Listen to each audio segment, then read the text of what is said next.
I'm Andre Huey and welcome to this edition of the SKN Newsline Newscast. St. Kitts and Nevis will accept the results of COVID-19 antigen testing in order to reopen cruise tourism at Port Zante. SKN Newsline's Glenn Bart reports.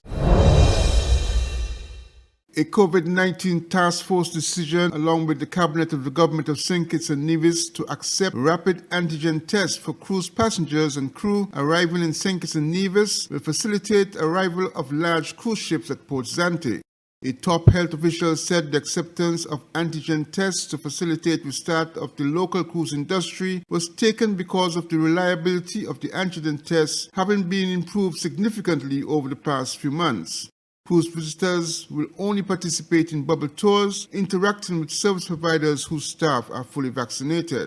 Chief Medical Officer Dr. Hazel Laws explained that the short stay of cruise passengers and crew means that the antigen test could be accepted. In terms of the rapid antigen tests themselves, there is a lot of improvement in terms of the performance of these tests, in terms of the level of sensitivity, meaning the test's ability to pick up positives, that has improved, and this level or the rate of specificity, the test's ability to rule out the disease. And so these rapid antigen tests, their performance has improved. And so, but the bottom line is, these inbound cruise passengers, they would just be on island for less than a day, and they would only be interacting with fully vaccinated locals on bubble tours. And so the cabinet took a decision that we are at the stage to accept this level of risk. Meanwhile, Tourism Minister Lindsey Grant said work is continuing to find a workable solution that will enable the Port Zante shopping facility to be reopened. Health, the task force, tourism, all are working in collaboration to make sure that we find a way to make Port Zante a bubble tour and make Port Zante being accessible to the passengers that come on the cruise ship so that they can be a part of the economic engine and the economic agenda of the government.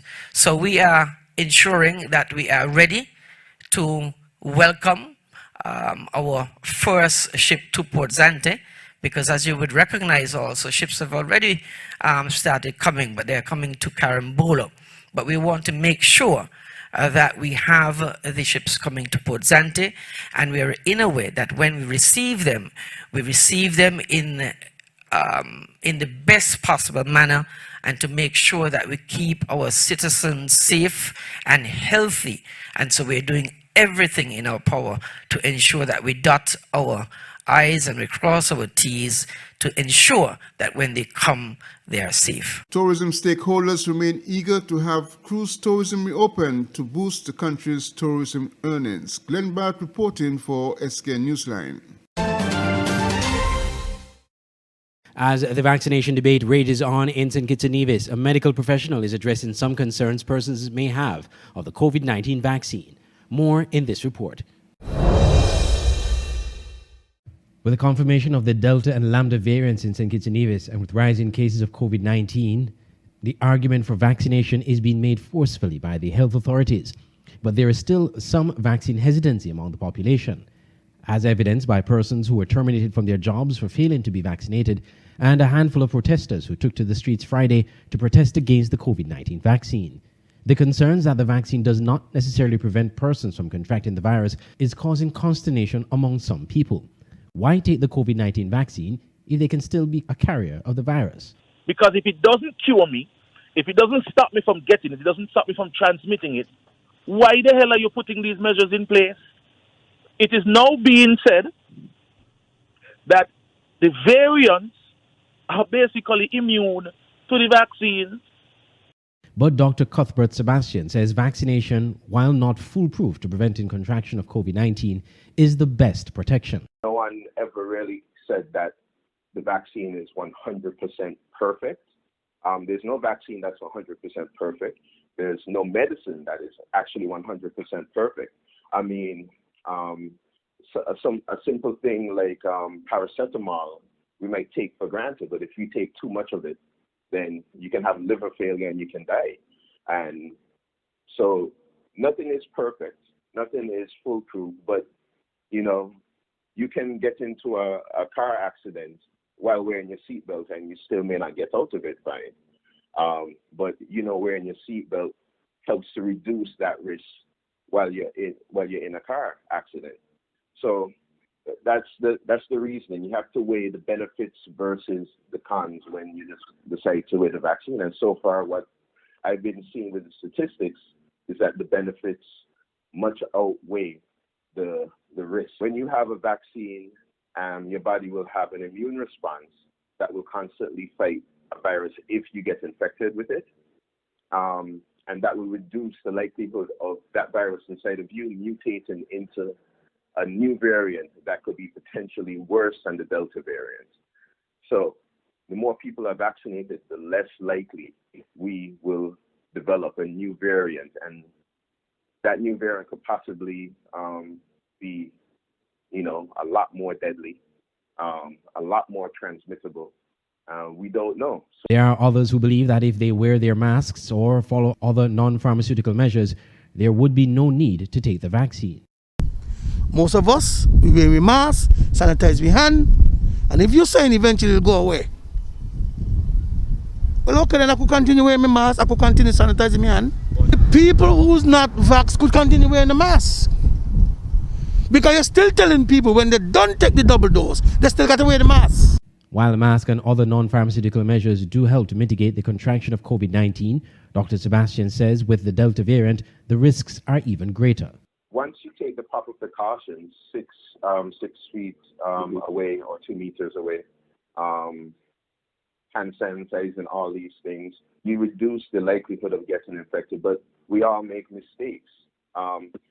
Subconsciously, people touch their face nearly 100 times a day, easily, you know, with their hands, that they may have touched something, or perhaps they just walked into a room with someone in there. It's extremely hard to social distance in society, especially when you go into businesses and stuff like that. You'll always have to at least walk by somebody, going into the supermarket and stuff like that. It's really difficult to social distance when you're in the same aisle looking for something and these type of things. And remember, a mask is not 100% foolproof in preventing viral particles from getting to you. So if enough viral particles get there to the mask, it depends on what type of mask you wear as well. A surgical mask is better than a cloth mask. An N95 mask is better than a surgical mask in terms of preventing viral particles from getting inside. And they're not 100% foolproof in preventing that. So there's always a possibility. As of Tuesday, August 24th, a total of 20,908 persons in St. Kitts and Nevis have been fully vaccinated. There are 318 active cases of COVID-19 in St. Kitts and Nevis as of that date. Since the pandemic hit the Federation, there have been 929 positive cases, of which 608 have fully recovered, and 3 COVID-19 related deaths. Andre Huey, SKN Newsline. When we come back, new digital COVID-19 vaccination cards.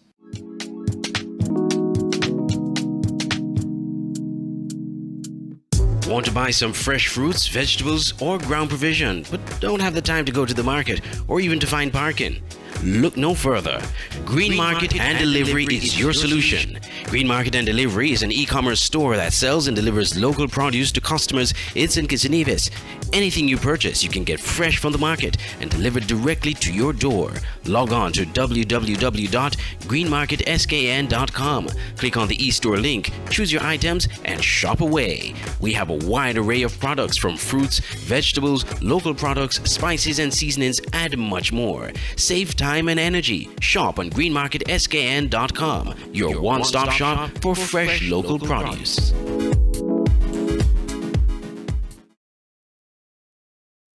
Elliott's Funeral Parlor is the first licensed embalmer in the Federation of St. Kitts and Nevis. We have a friendly and professional staff. At Elliott's Funeral Parlor, we offer a wide range of packages from $6,500, homegoing service at chapel, locally made caskets, tailoring of outfit for deceased of your choice, wake, overnight with slideshow, funeral, death announcement, obituary, booklets, family pin-ons, memorial books, preparation of funeral arrangements, wreath, fresh and artificial. For further information, call 469-3298, 664-2007, or 660-0186. Elliott's Funeral Parlor in Gingerland, Nevis. Dedicated to those we serve.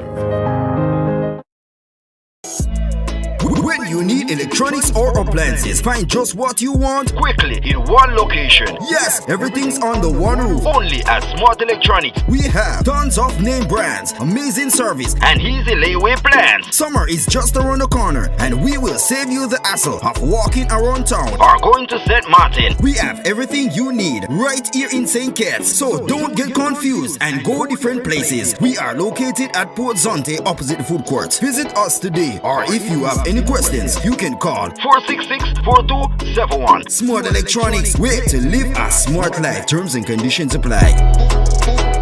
Where will we go when the quarantine thing done and everybody touch? Are you ready to create high-performing TV commercials? Ready. Ready. Ready. Create and tell compelling stories. Reach your target audience. And build brand awareness.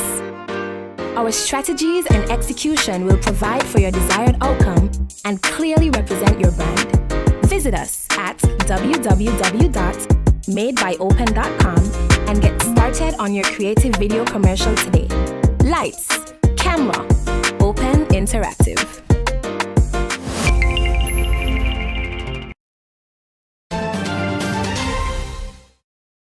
Welcome back. A health official said the new digital COVID-19 vaccination card should prevent duplication of the current issued old card.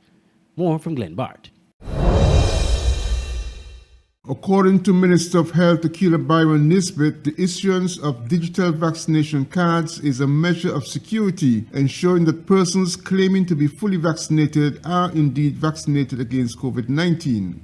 Recently, the ministry disclosed that fully vaccinated persons can go to the Innovation Hub located at the ICT Center at the Paul Southwell Industrial Site and present a valid ID and their vaccination card. The minister described the process to obtain the digital card. Your ID and your vaccination card will be cross-checked with our database.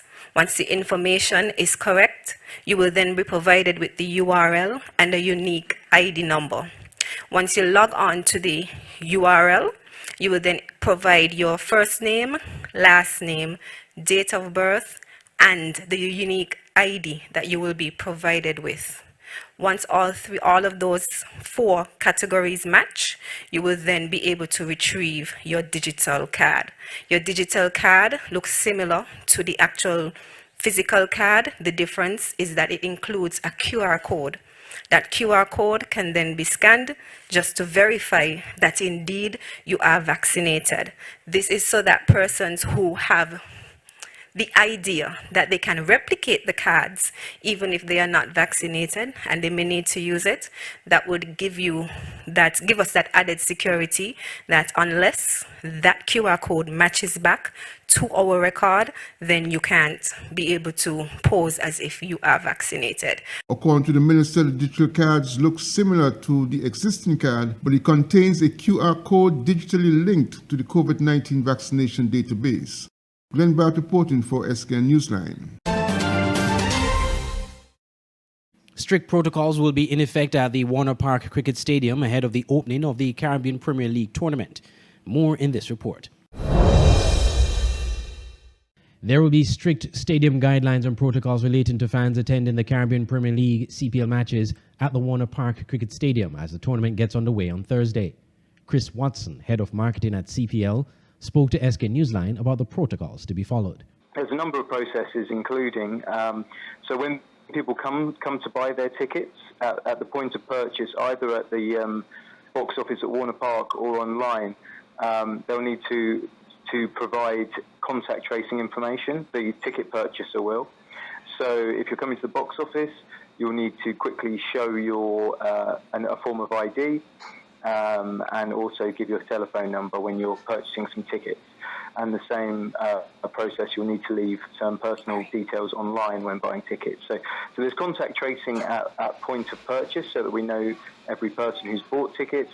And then there's also the protocols when you come to the stadium. So first and foremost, the stadium will only be at a maximum of 50% capacity in any single stand, and there will be processes to check that only fully vaccinated persons can come into the stadium. So when people walk up to the stadium on game days with their tickets, they'll be asked for proof of COVID vaccination status. So if they've got a vaccine card, they would need to show that along with a photo ID, and then they'll be able to progress into the stadium.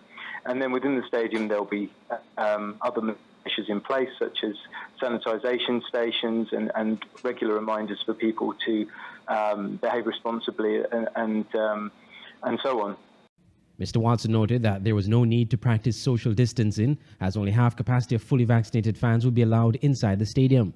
But with these increased measures, how will the CPL maintain an exciting atmosphere that the tournament is known for? It might not be in absolutely all aspects CPL as people know it, but we're still very confident that it's going to be a fantastic experience for people coming in. And, you know, once they've come in and done so in a safe and secure manner, then, you know, it's going to be close as possible to a CPL experience that people are accustomed with. You know, there's going to be fantastic world-class cricket on the field of play. You know, the Patriots have arguably got the strongest lineup they've potentially ever had with Chris Gale and Dwayne Bravo in the team, as well as a number of other exciting players.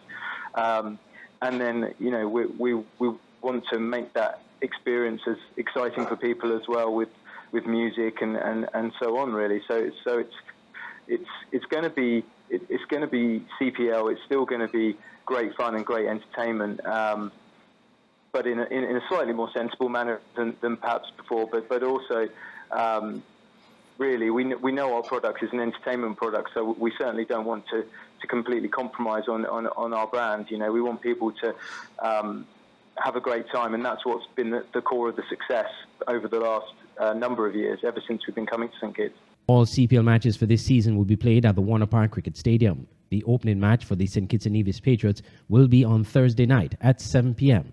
against the Barbados Royals. Andre Huey, SKN Newsline. When we come back, regional news. The SKN Newsline website now offers you more news. Log on to www.sknnewsline.com for local, regional, and international news. You can also watch the latest newscast and keep abreast with news in sports, all from sknnewsline.com. That's www.sknnewsline.com. News at your fingertips. Auto Plus Car Wash, located on the College Street Gut, Bastille, St. Kitts. Bring your car to Auto Plus Car Wash to remove water stains, wiper marks. Get your doors, roof panel cleaned, seat floor mats, buffing, headlights, and engine wash. You get quality service at the best price at Auto Plus Car Wash. They really care for your car. Call 765-5140 or visit them on the College Street Gut, Bastille, St. Kitts. Auto Plus Car Wash, where the service is number one. Open Interactive, a full-service creative agency based in St. Kitts and Nevis and serving the Eastern Caribbean.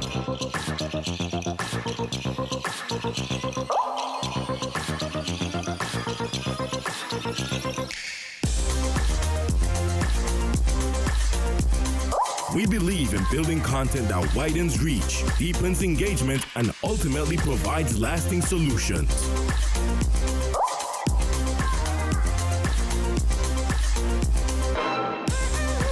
In an era of copy and paste, where anyone can create content, few do it well, and even fewer aim to be exceptional. We do. We combine the best of our creative talents with our expertise in media and technology to elevate brands just like yours.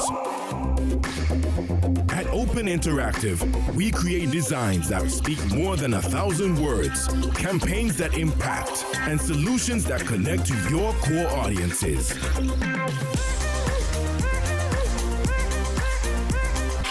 We always deliver that added distinction, that extra spark to boost your brand. Committed, proven, and creative. We are Open Interactive.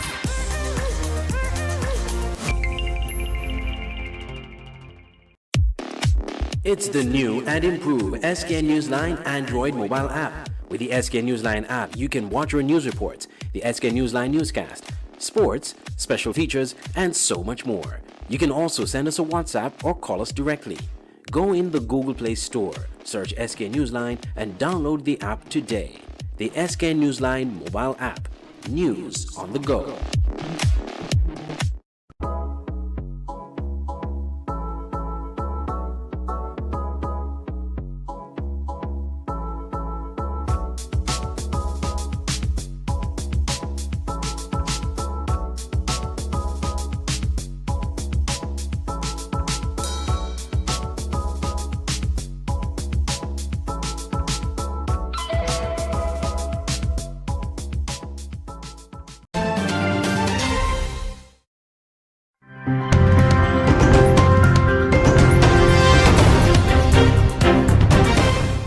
COVID-19 cases in Antigua and Barbuda could exceed the weekly record of 171 recorded earlier this year. Acting Chief Medical Officer Dr. Terry Ann Joseph says this is possible due to the sharp increase in infections now being experienced. Sherilyn Beezer of ABS TV reports. The Acting Chief Medical Officer says there were only 2 cases in June. So we moved from 2 cases to 47 cases in July to 232 cases alone in August. Alone in August. That's a lot of cases.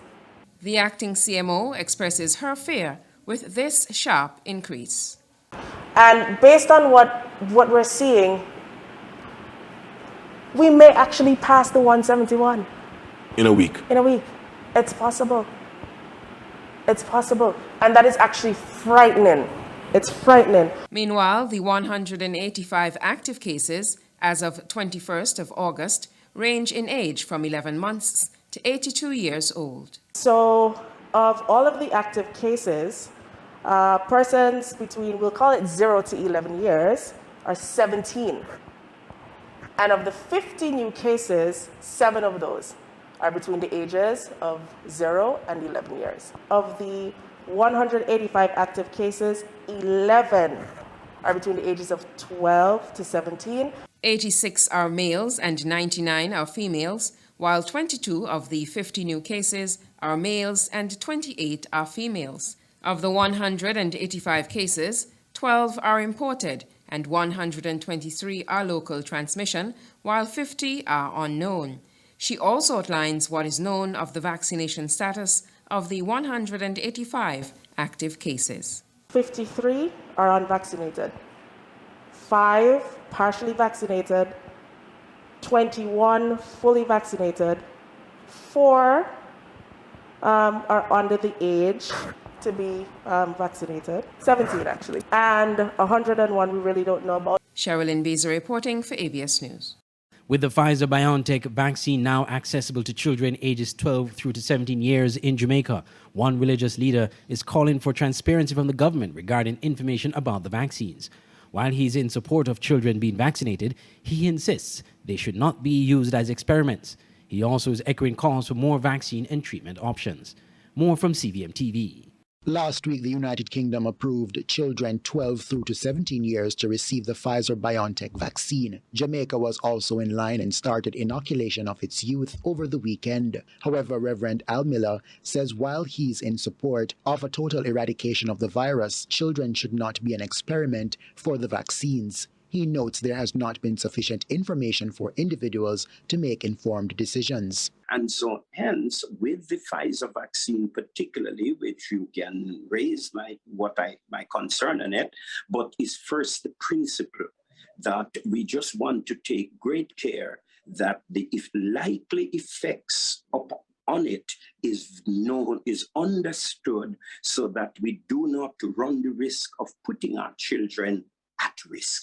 And while some parents opt for their children to take the jab, Reverend Miller says individuals have the freedom to do so. He, however, notes there must be alternatives regarding the vaccines and not just being forced to one option. My issue is we are not hearing the case presented of options that can be considered of educating the society openly and honestly, and all the options available, and make them make their choices based on knowledge of truth. Reverend Miller also highlights vaccines in the past that were developed by other countries are still not being considered. He says this is a major cause for concern. There are vaccines made by Cuba, and other countries, which are even China, which are made by more the former methods which have been tried and tested. Why have we ruled that out completely and not even bringing it on the table? This makes it suspect. Javine McLean, CBM Live.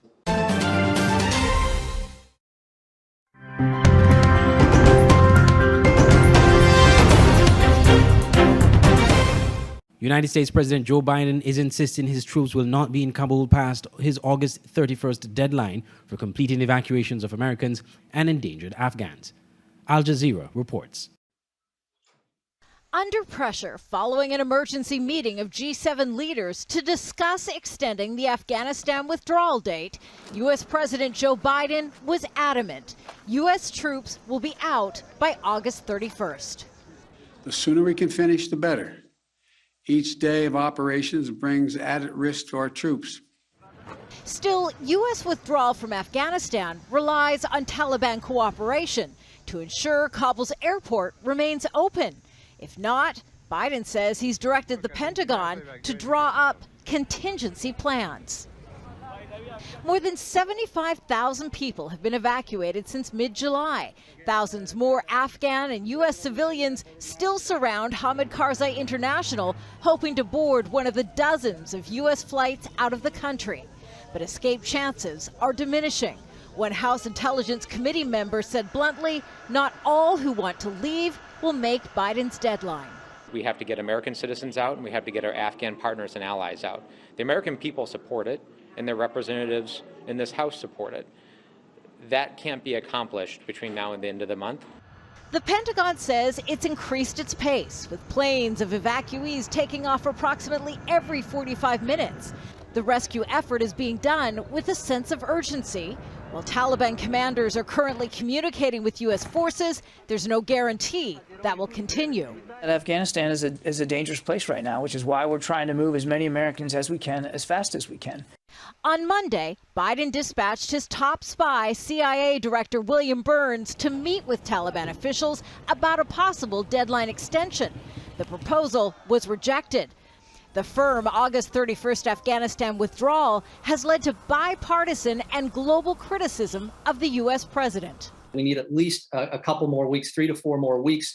I find it hard to believe that the Taliban will not give in on this point. They're making statements to the contrary, but they're going to be in need of financial assistance and the critical issue of recognition. Following discussions with NATO, the UN, EU, and G7 leaders, Biden says the international community is committed to ensuring the Taliban keeps its word and won't allow Afghanistan to once again become a training ground for attacks on the United States or its allies. We agree that none of us are going to take the Taliban's word for it. We'll judge them by their actions. The U.S. military could begin withdrawing some of the 6,000 currently securing the Kabul airport by the end of the week. But the broader evacuations are still ongoing. And the White House says that will continue right up until the end of the month. Kimberly Helkett, Al Jazeera, the White House.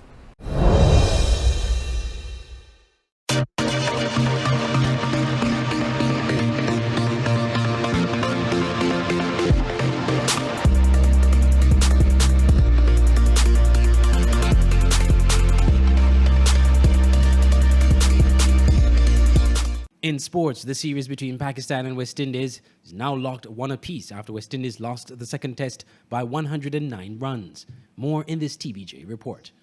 Welcome back to Primetime Sports Tuesday. The West Indies went down by 109 runs to Pakistan to end their 2-match test series at Sabina Park, all squared at 1 apiece. Having won the first test by 1 wicket, the Windies only needed to avoid defeat in the second test to record a first test series win over Pakistan in 21 years. However, after resuming the fifth and final day at 49 for 1, the Caribbean side was bowled out for 219. Number 1 Test all-rounder Jason Holder was the top scorer for the hosts with 47, as the Caribbean side failed to post a partnership of 50 or more runs. Kyle Mears, who was yet to get off the mark in his previous 3 innings in the series, made 32, while captain Craig Brathwaite scored 39. Man of the match, Shaheen Shah Afridi, ended pick of the Pakistan bowlers with 4 for 43, while spinner Namin Ali took 3 for 42. Afridi, who had 10 wickets in the match, including career best figures of 6 for 51 in the first innings, was named the man of the series for his 17 wickets across the 2 tests. This has been the SK Newsline Newscast. For more news, log on to our website www.sknewsline.com or visit our Facebook page. And also remember to download our Android mobile app. From all of us here at SK Newsline and at Channel 95, I'm Andre Huey. Thank you for watching.